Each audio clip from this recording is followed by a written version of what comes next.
Hey everyone, welcome back to Brian's Mysteries and Adventures on Trail.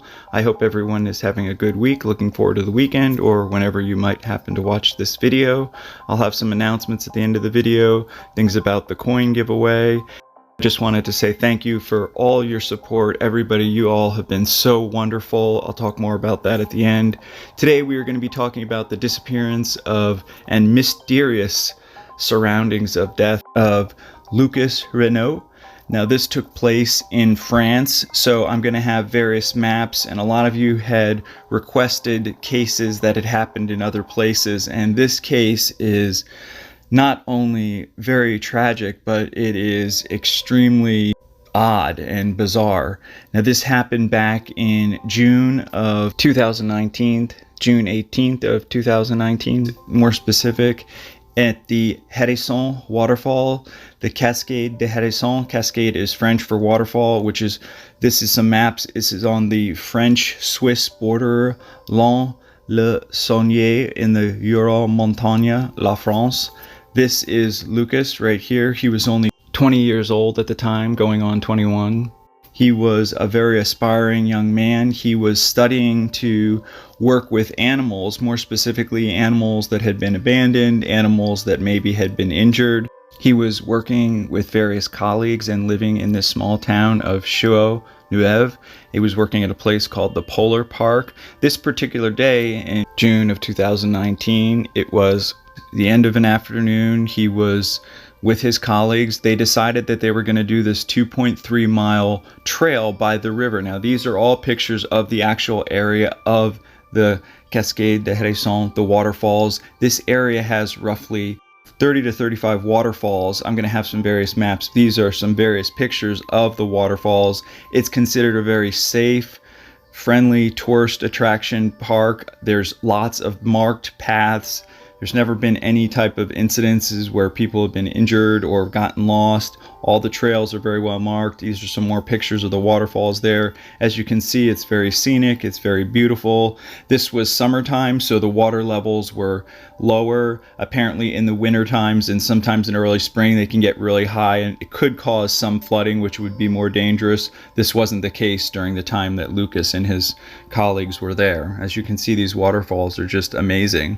So it does draw quite amount of tourists every year. The most popular hike is the 4.6 mile or 7.4 kilometer round trip that goes for about 3 hours. It's La Maison des Cascades. It just goes from the trail of the two of the biggest waterfalls in the area, which are each roughly 65 meters tall. Le Grand Saut et Le Vental are the names of them. However, on this particular day, him and his colleagues were just doing a short trip. This is a picture of one of the passes. You can see they're very well laid out, and they've got even railings in this particular one. This is the one leading down to the parking lot, and keep that in mind because that's important. Now, on this particular day, they had left their work. They were on this walk. Everything was going fine. Around 5:30 p.m. that evening, he called his mother to wish her a happy birthday. Then on their way back to the parking lot, as he walked ahead of the group, he said he was just going to go off a little bit. He walked ahead. All of a sudden, he was out of view. There was apparently no arguing. There wasn't like any type of panic. He said that he wanted to go off and look at something, and he'd meet them back down at the parking lot. So nothing seemed amiss. They didn't think anything of it. They continued on down to the parking lot. However, when they finally did get down to the parking lot, and I'm going to have a big map up to show you sort of the layout of this whole park and area, Lucas's friends immediately started searching the entire area. They went thoroughly backtracking all of their hike that they had done with him. They couldn't find him. They even went off trail. They followed the river. The river, they stated, was quote unquote not swollen. Time of year had made the river very low, so it was very unlikely that he would have drowned. There was marked trails everywhere. They just couldn't figure out what could have happened to him. So at this point, they contacted the authorities, and in this case, it was the French gendarme. Now, the gendarme is a military force within France. However, it does work with the civilians and does things to help them at times, like search and rescue. I guess if you wanted to look at something like similar to what we have, it would be kind of like our National Guard. This is a map of the entire park with a sort of a artist rendition of all the waterfalls, and at the very bottom is the parking lot. Once the gendarme got involved, they sent out a helicopter. This is one of their helicopters right on the Swiss-French border. They are used to rescuing skiers. This is from the actual rescue event, the gendarme and local authorities preparing to go up into the mountains. They had roughly 90 men, including various mountain rescue specialists, dog teams. Apparently, Lucas's cell phone wasn't able to be pinged because of bad reception. I really don't understand it. I couldn't find any information except that it couldn't be pinged. However, that night during the search at roughly 10:20 p.m., Lucas dialed 112, which is the European version of our 911. He was able to get connected. The cell phone conversation lasted a little over 8 minutes. He told the operator that he was lost. He was very scared. He was somewhere in the forest. His leg was hurting him. He said he couldn't find his way back, and he was very, very, very tired. Then all of a sudden, the conversation was just abruptly cut off. The phone call dropped. According to Lucas's father, quote, "The gendarme made them listen to it so that they could identify their son's voice." I mean, can you imagine how upsetting hearing your own son struggling? I can't even imagine. And obviously, they did confirm that it was his voice, but the operator in this case made a lot of mistakes. She was telling Lucas to try and find the path instead of staying put, which is what she should have said. I mean, obviously, at this point, he probably would have been looking for the path all night. I mean, he couldn't find it. She should have told him to stay put, wait for help, just all kinds of things that went wrong on that phone conversation. Even with that call, they still were unable to ping his cell phone. They said that it was either turned off or it was underwater or something had happened to it. The search went on for another roughly three and a half to 4 days. They brought in special mountain teams, more dogs. However, after the 4th day, the gendarme called off their search for Mr. Lucas Renoud. Of course, this was devastating for the family. They weren't about to give up, so they hired private people, and I've told you guys this before, private helicopters and drone teams that can cost upwards of $10,000 a day. It's insanely expensive, but they had drone teams out looking for another couple of days. They had a dog team that was in the area that was kind enough to volunteer their services and their dogs. So they also brought in the shepherds and helped with the search for Lucas. However, the family was very disgruntled with the gendarme and local authorities because they refused to help continue the search, and it really didn't last that long. Unfortunately, the family's resources, they couldn't keep affording to send helicopters and drone teams up. Then, on Wednesday, June 26, 2019, a walker walking this very same trail discovered the remains of Lucas. They were only 100 yards or 30 meters from the trail. They were only 1/3 of a mile or 500 meters from the parking lot. How is that possible? How could they have been so close? What happened to this young man? The gendarme, of course, brought in the coroner, the medical examiner. However, the remains were so badly decomposed because of the summer heat and animal activity in the area that they were unable to determine the actual cause of what happened. They were able to rule out certain things. They said that there was no toxins in his systems, there was no trauma to the body. They just had no answers. And of course, the family was devastated by this. They wanted to know what happened to their son. He was so close to the trail, so close to the path.